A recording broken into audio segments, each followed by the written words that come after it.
Pemuja Setan dan Rumah Angker. Cerita horor nyata, pacaran dengan seseorang yang salah versi panjang.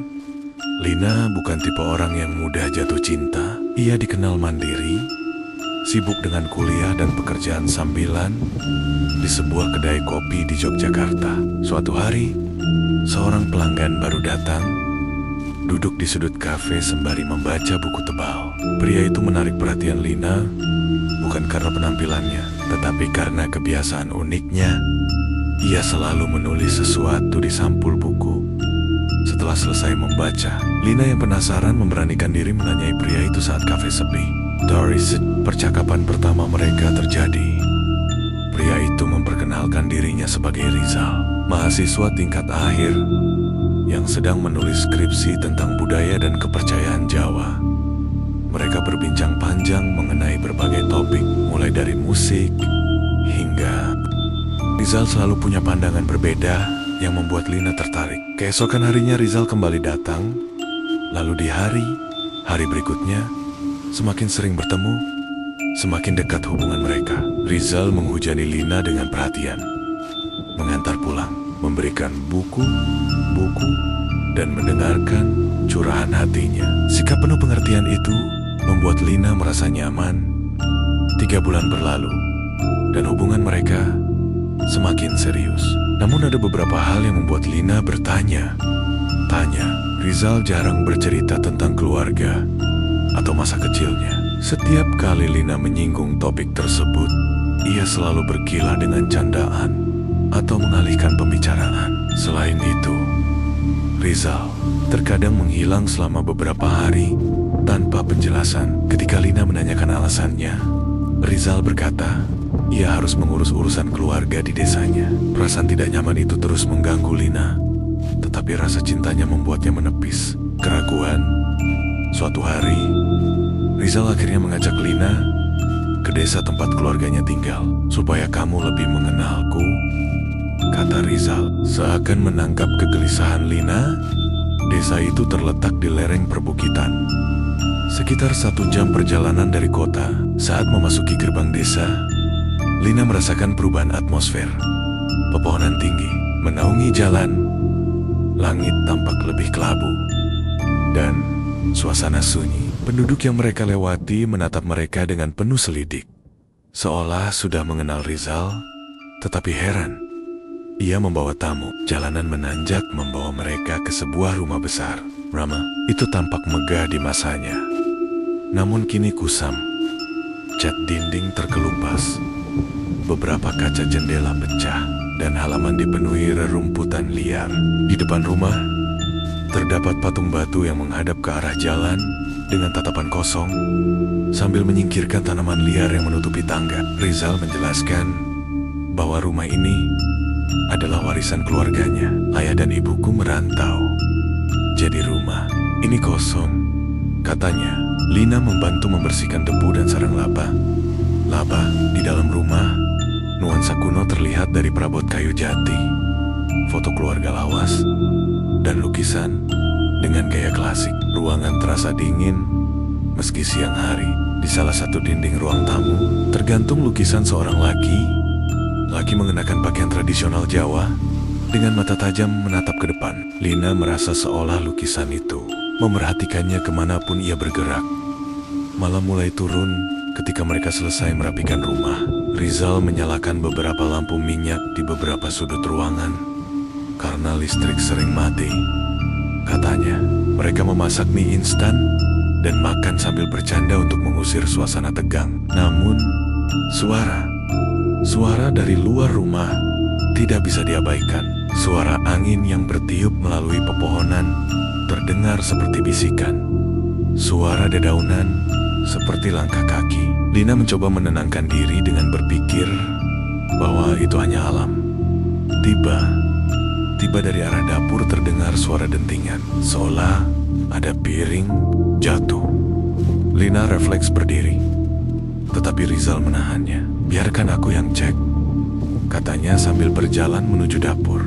Beberapa menit berlalu tanpa suara. Lina memanggil, tetapi tidak ada jawaban. Perasaan tidak enak memuncak, sehingga ia mengambil senter dari tas dan menyalakannya. Saat berjalan melintasi lorong panjang menuju dapur, Lina melihat di salah satu sisi lorong sebuah pintu kayu dengan ukiran aneh simbol yang tampak seperti perpaduan hewan dan bentuk geometris.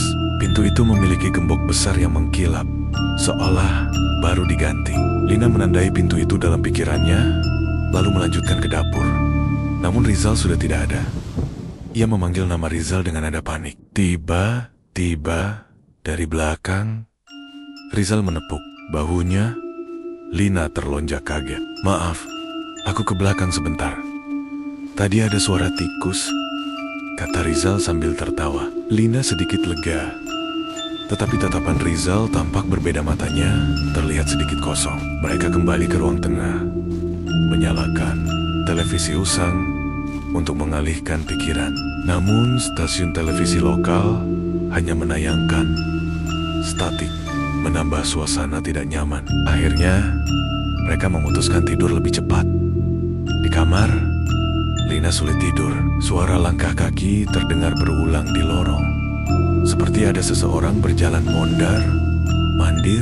Ia membangunkan Rizal, tetapi pacarnya itu tertidur pulas. Lina menutup telinganya dengan bantal, namun suara itu semakin jelas, diiringi desahan panjang yang membuat bulu kuduknya berdiri. Ia berdoa dalam hati, berharap pagi segera datang. Sekitar pukul 3 dini hari, ia mendengar suara perempuan menangis. Dari lantai bawah, suaranya lirih, penuh kesedihan. Lina tidak tahan lagi. Dengen Center, ia beranjak mencari sumber suara. Ia membuka pintu kamar perlahan dan melihat lorong gelap. Di ujung lorong, pintu kayu berukir yang ia lihat siang tadi kini sedikit terbuka. Meski sebelumnya digembok, dipenuhi rasa ingin tahu dan rasa takut. Lina menuruni beberapa anak tangga yang ada di balik pintu itu. Udara di ruang bawah tanah lembab dan berbau tanah basah. Cahaya senter menerangi ruang sempit itu, memperlihatkan dinding batu yang ditutup kain hitam. Di ujung ruangan, terlihat nyala lilin yang membentuk lingkaran. Rizal duduk bersila di tengah lingkaran itu, mengenakan pakaian serba hitam. Di depannya tergeletak sebuah buku tua dengan tulisan Latin dan simbol kuno. Rizal membacakan mantra dengan suara pelan, matanya terpejam. Di sekelilingnya terlihat beberapa benda, foto hitam putih yang hangus sebagian, boneka kecil dari jerami, dan mangkuk berisi cairan berwarna merah gelap. Lina tergigit, tubuhnya kaku. Ia merasakan energi dingin menyelimuti ruangan. Saat terkejut, bayangan hitam tinggi muncul di pojok ruangan. Bayangan itu tampak samar, tetapi matanya yang merah bersinar tajam. Lina merasakan teror merayap. Bayangan itu menatapnya, kemudian mengarah ke Rizal. Suara berat keluar dari bayangan, berbicara dalam bahasa yang tidak dimengerti. Rizal membuka mata dan menoleh ke Lina. Wajahnya tanpa ekspresi. "Kenapa kamu turun ke sini? Ini bukan tempatmu," katanya datar. Lina gemetar, menahan air mata. Ia bertanya, "Apa yang kamu lakukan? Apa maksud semua ini?" Rizal menarik napas panjang, seakan memutuskan untuk jujur. Ia mengaku bahwa keluarganya mengikuti sebuah aliran kepercayaan yang sudah berlangsung turun-temurun. Mereka percaya pada entitas tertentu dan melakukan ritual untuk mendapatkan perlindungan serta kemakmuran. Sebagai anak laki, Rizal diwajibkan meneruskan tradisi tersebut. Ia sendiri awalnya menolak, tetapi tekanan keluarga membuatnya menyerah. Ritual malam itu adalah salah satu prosesi penting. Bila berhasil, ia akan mendapatkan berkah kekayaan.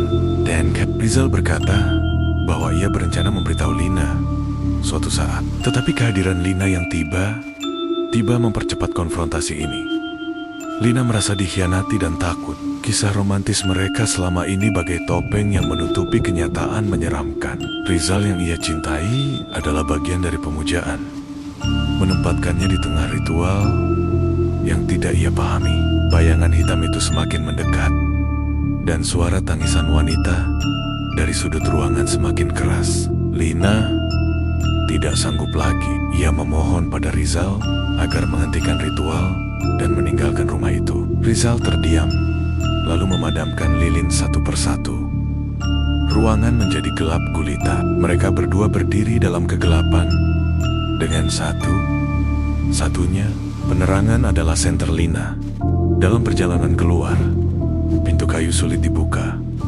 Seperti ada kekuatan yang menahannya. Lina berulang kali berdoa dalam hati, mengingat semua doa yang pernah ia pelajari. Ketika ia menyebut nama Tuhan, angin kencang berhembus, memadamkan senter sejenak. Namun tiba pintu terbuka, dan mereka berhasil keluar. Tanpa menutup pintu, mereka berlari keluar rumah, melewati halaman dan menabrak semak, mengunci pagar dan segera menyalakan motor. Sepanjang perjalanan kembali ke kota, Lina menangis terisak. Rizal mencoba menenangkan, tetapi tidak ada kata yang dapat menghapus rasa takut dan kecewa. Setelah kembali ke apartemen, Lina merasa tidak enak badan. Ia demam dan menggigil. Pada malam kedua, ia bermimpi berada di rumah tua itu lagi. Dalam mimpi, ia berjalan di lorong gelap, lalu tiba terjatuh ke dalam lubang. Dari bawah lubang, ia melihat wajah pucat dengan mata kosong menatapnya. Ia terbangun dengan keringat dingin. Beberapa hari kemudian, ia memutuskan pergi ke seorang teman yang berprofesi sebagai penulis dan peneliti kisah mistis. Lina menceritakan semua yang dialami. Temannya tercengang, kemudian menceritakan bahwa daerah tempat rumah itu berdiri memang terkenal dengan cerita pesugihan. Ada legenda tentang keluarga kaya yang melakukan ritual untuk memperoleh harta. Tetapi mereka harus membayar dengan jiwa salah satu anggota keluarga setiap beberapa tahun. Banyak warga desa yang mendengar suara dari rumah itu di malam hari, tetapi takut untuk mendekat. Mendengar itu, Lina merasa bersyukur masih hidup. Ia memutuskan mengakhiri hubungan dengan Rizal secara baik. Rizal mencoba menjelaskan dan memohon kesempatan kedua, tetapi Lina yakin keputusan itu yang terbaik. Ia tidak ingin terjebak dalam lingkaran kepercayaan yang tidak sejalan dengan keyakinannya. Setelah putus, Rizal pindah dari kota, dan Lina tidak pernah mendengar kabar lagi